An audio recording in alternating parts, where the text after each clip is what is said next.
Hello everybody, welcome to my channel. Today we're going to be doing a brake job on my 2018 Indian Scout 60. This will be a similar process from 2017 on up to 2024 models. You think you know me?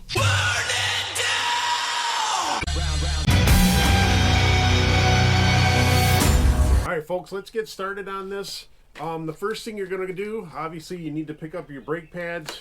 Any motorcycle place, you should be able to pick those up. I got mine at Dennis Kirk. I'm not sponsored by them. But as far as tools, you're going to need a T20 Torx bit to remove the pin to pull the pads off. You're going to need a pair of pliers, needle nose to pull the clip off that bolt. And you're going to need a wrench or a socket with a 15mm socket. Screwdriver just in case, and of course this just in case you may need it for something. I also have this is a piston wind back tool. You don't necessarily have to have it, but it makes the job easier. Some people will actually use a screwdriver before taking the old pads out to open up the calipers so you can get the new pads in and put it back on the rotors. This is something I picked up. I've been doing brake jobs now quite a bit the last year or so in all my vehicles. I figured it was time to get something, the proper tool. All right, to start off folks, we're doing the back one like I said. I'm going to try to get this on camera the best I can. You have two 15mm bolts to remove to pull the caliper off. I have an aftermarket, the Crusher Maverick exhaust, so I've got a lot more room than you would with the stock, but you'll still be able to get in here without taking the exhaust off on the stock mufflers. But as I said, just two 15mm bolts holding it on.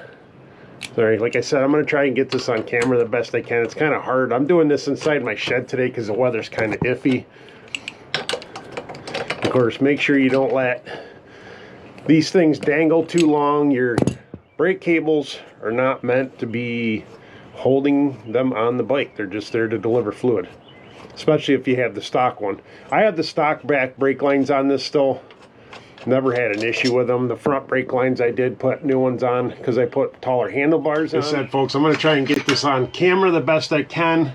We now have the brakes off. It is going to be hard to see with this lighting, unfortunately. See if I can get the camera angled right so you can see what I'm doing. But this, you can see the pad. Well, you probably can't see. I'll show you when I take them off. The pads are pretty well worn out on this. This is the stock pads on here. So what you're going to want to do, first thing, to remove the pads, there's a little clip here on the back of this bolt. If I can get in here and get it. It's a little C-clip. See if I can change the angle slightly. There is a little C-clip here. Don't lose this clip.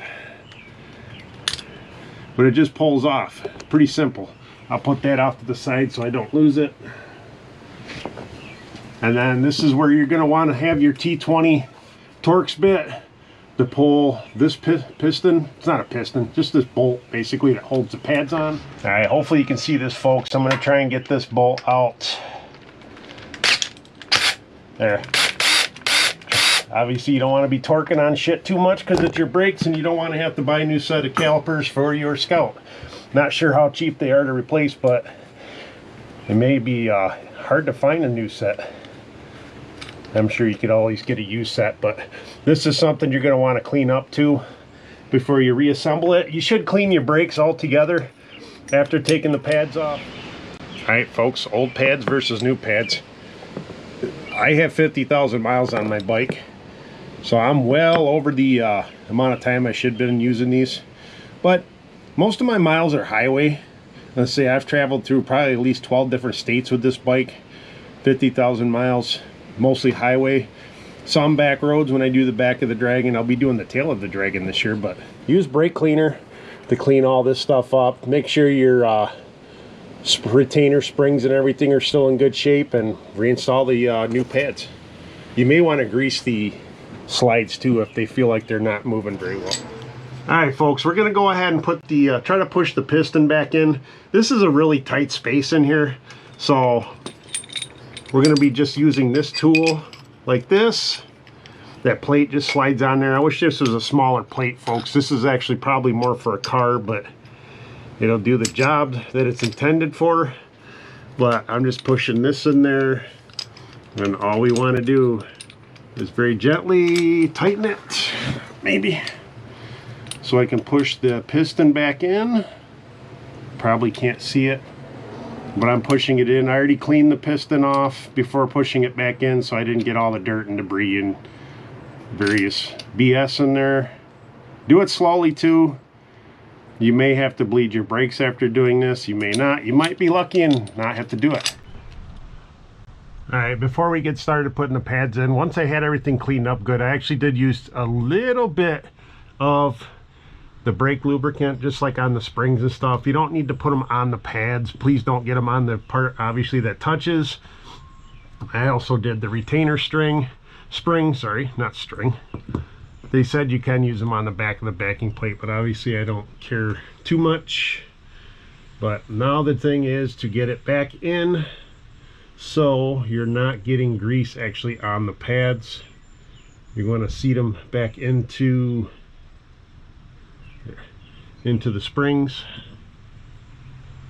They're not really, they're kind of like a spring, I guess, but these pads are definitely better than what I had in there, folks. But I'm going to go ahead and slide this in, then I can get myself adjusted.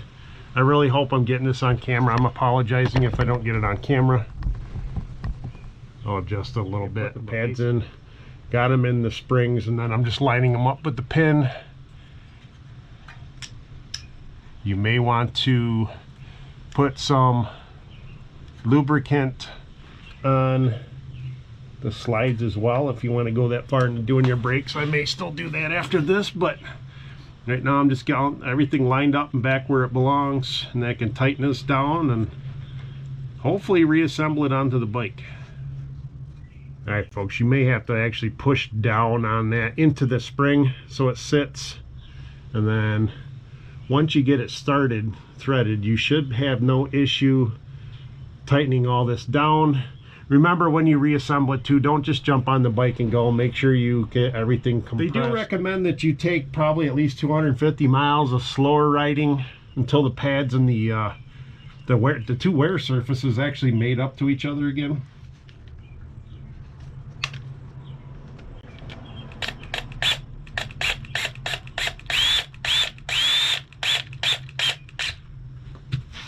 You may have to manually spread, since you got new pads, to get it back onto the rotor. But again, you could use, this is where you could probably use the screwdriver to kind of open things up. Don't damage your new pads though. Just kind of get it up in there and separate it a little bit. You don't want to damage the new surfaces if you can help it. May take me a minute to get this part on. I just got to make sure I'm lined up. The front pads don't look like they're quite as thick. I had a feeling the other ones were too thick, but let's start on the front ones and I'll go back to the other ones. You need an 8mm Allen wrench to take the front calipers off. I've already busted them loose. They were pretty tight on there. These calipers have never been off the bike. So go ahead and once they're already loosened up, we'll just get these off, and pretty much the same procedure as the back. I don't think I'm going to have the same issue getting the caliper back on with the front ones. The pads aren't quite as thick, so if I had to take these off, maybe possibly slide them off without chipping your paint, hopefully. Front pads definitely look like they're shot, but it's the same thing here where you got the the Star Torx whatever bit, and you pull everything apart. It looks exactly the same as the back, just bigger. There, pull your clip off first. Sorry, I know it's hard to get this on camera, but you get an idea of what I'm doing. Trying not to damage these in the process. Lord knows it'd be a pain in the ass to try to go hunt down a set of these clips.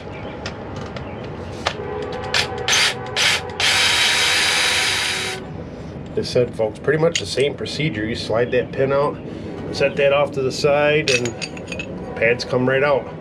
Actually, the front pads don't look as bad as the back pads did. Here, not really supposed to hang it from the caliper, like I said, folks. But yeah, folks, the front pads don't look quite as bad as the back pads did, but I'm going to go ahead and change them anyway. For this one, folks, I am going to try and use the old pad just so I can get both pistons going in at the same time. I don't want to have one piston at a time going in, so I'm going to try to be a little gentle with it. One went in really easily. There, both pistons are in. I'm going to go ahead and clean up the mess like I did in the back. Get the springs cleaned up and lubed and lubricate everything in here and reassemble.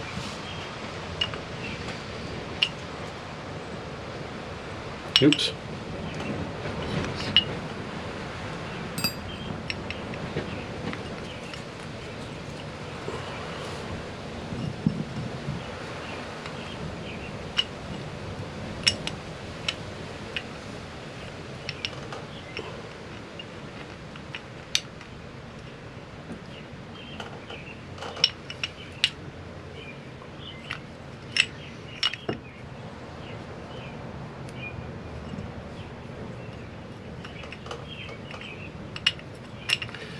Just trying to get these lined up with the springs, folks.